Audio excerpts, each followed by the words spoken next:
The man of science, Jerome K.Jerome. I met a man in the Strand one day I knew very well.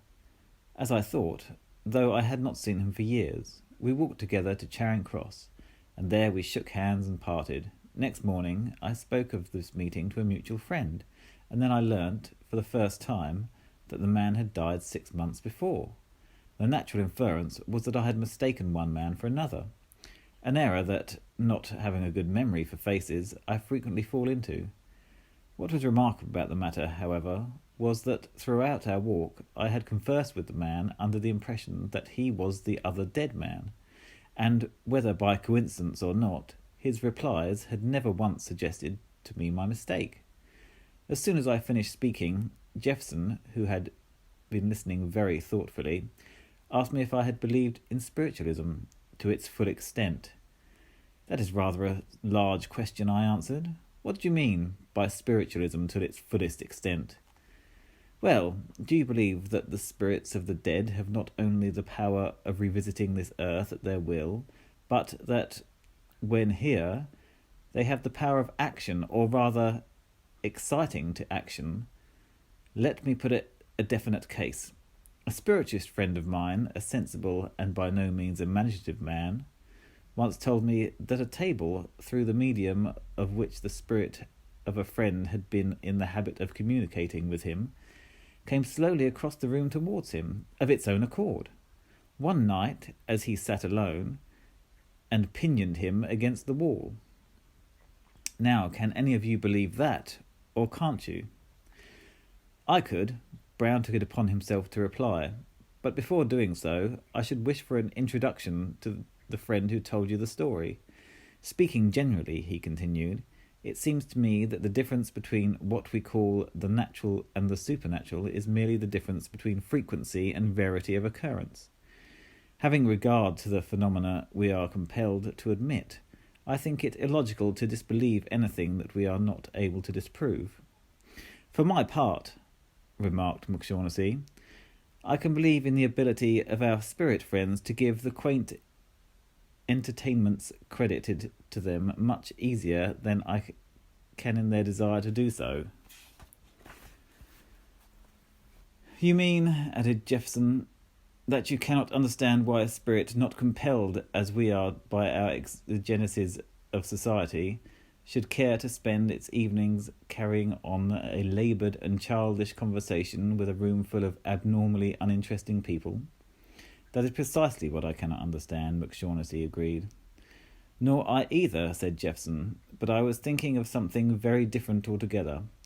Suppose a man died with the dearest wish of his heart unfulfilled.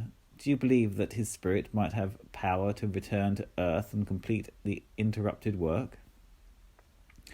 "Well," answered McShaughnessy, "if one admits the possibility of spirits retaining any interest in the affairs of this world at all, it is certainly more reasonable to imagine them engaged upon a task such as you suggest, than to believe that they occupy themselves with the performance of mere drawing-room tricks.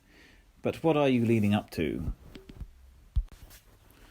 "Why, to this," replied Jefferson, seating himself straddle-legged across his chair and leaning his arms upon the back.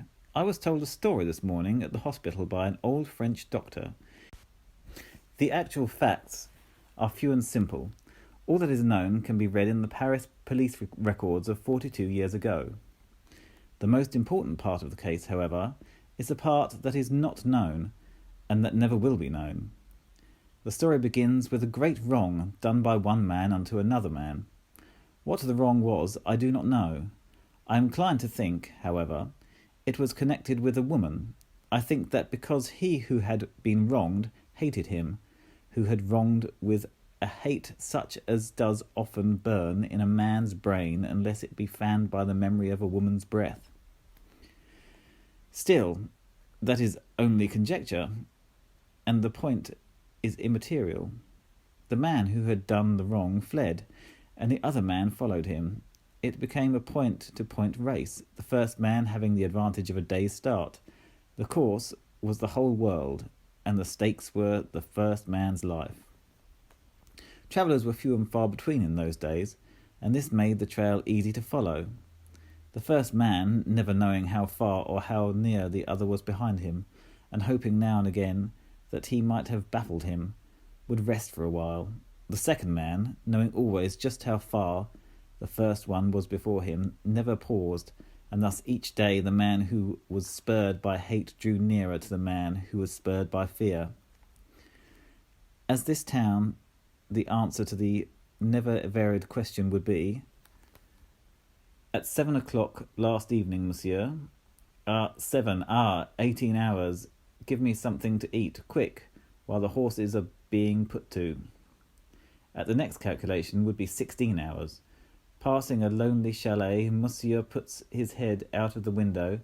How long since a carriage passed this way with a tall, fair man inside?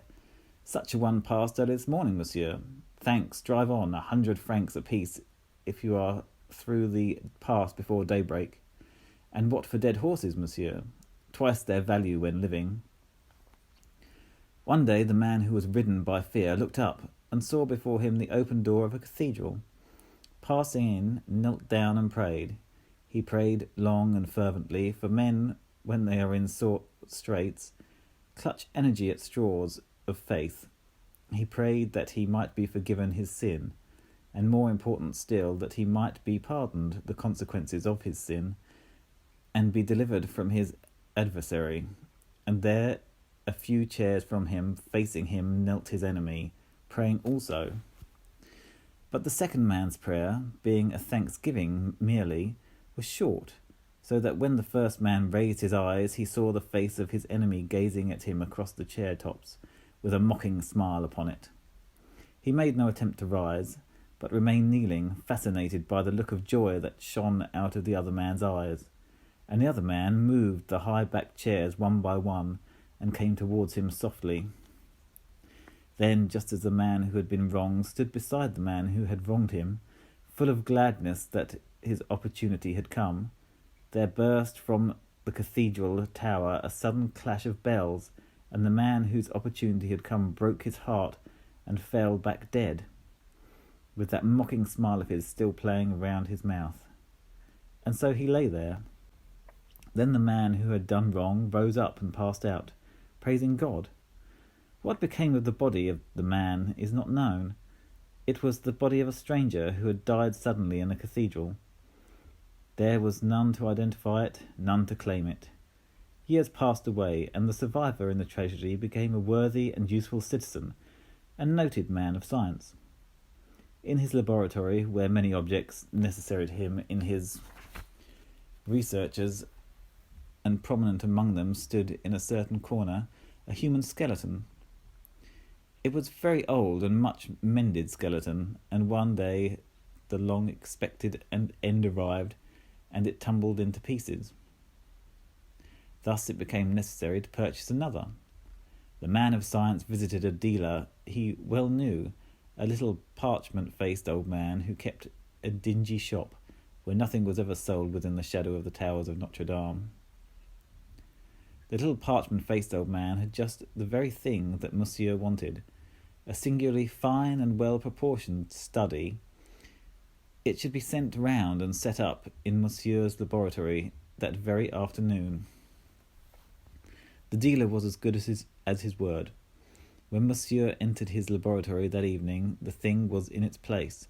Monsieur seated himself in his high-backed chair and tried to collect his thoughts, but Monsieur's thoughts were unruly and inclined to wander always in one direction. Monsieur opened a large volume and commenced to read. He read of a man who had wronged another and fled from him. The other man following, finding himself reading this book, he closed the book angrily, and went and stood by the window and looked out. He saw before him the sun-pierced nave of a great cathedral, and on the stones lay dead a man with a mocking smile upon his face. Cursing himself for a fool, he turned away with a laugh.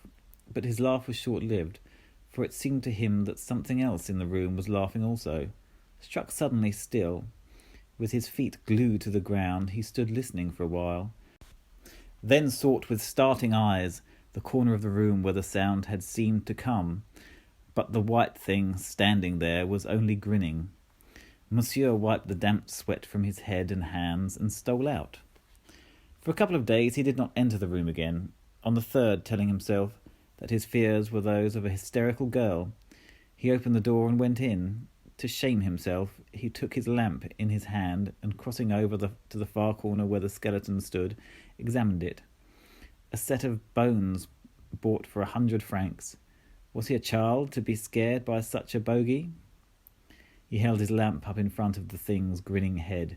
The flame of the lamp flickered as though a faint breath had passed over it. The man explained this to himself by saying that the walls of the house were old and cracked, and that the wind might creep in anywhere. He repeated this explanation to himself as he recrossed the room, walking backwards, with his eyes fixed on the thing. When he reached his desk, he sat down and gripped the arms of his chair till his fingers turned white. He tried to work, but the empty sockets in that grinning head seemed to be drawing him towards them. He rose and battled with his inclination to fly screaming from the room. Glancing fearfully about him, his eye fell upon the high screen, standing before the door. He dragged it forward and placed it between himself and the thing so that he could not see it, nor it see him. Then he sat down again to his work.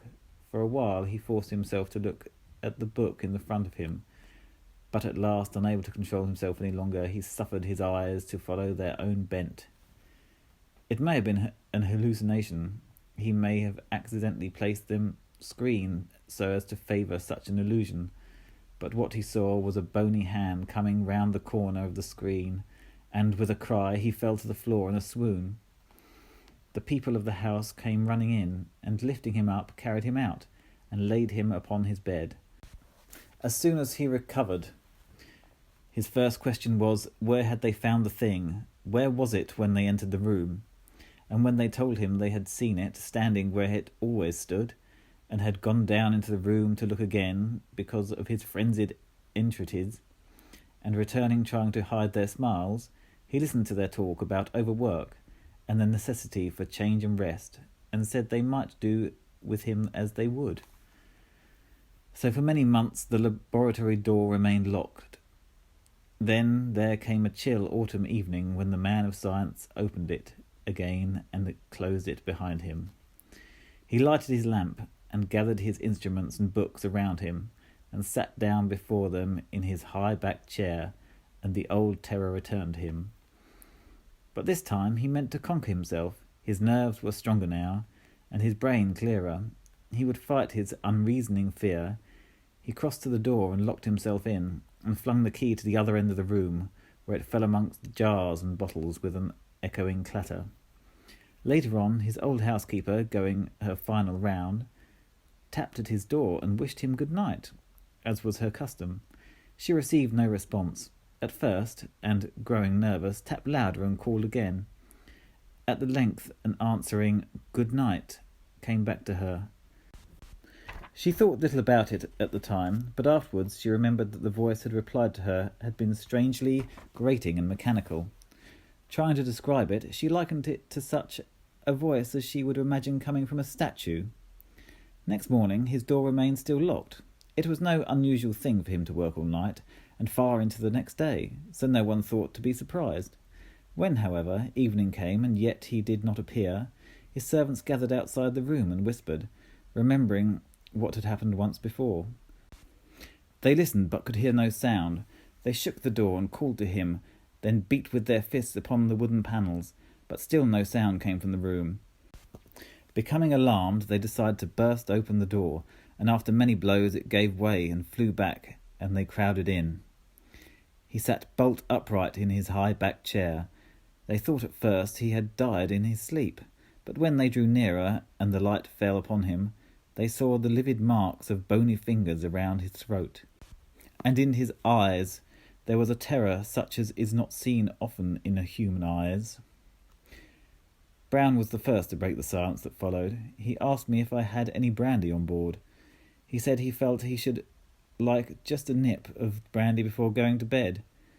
That is one of the chief charms of Jeffson's stories. They always make you feel you want a little brandy.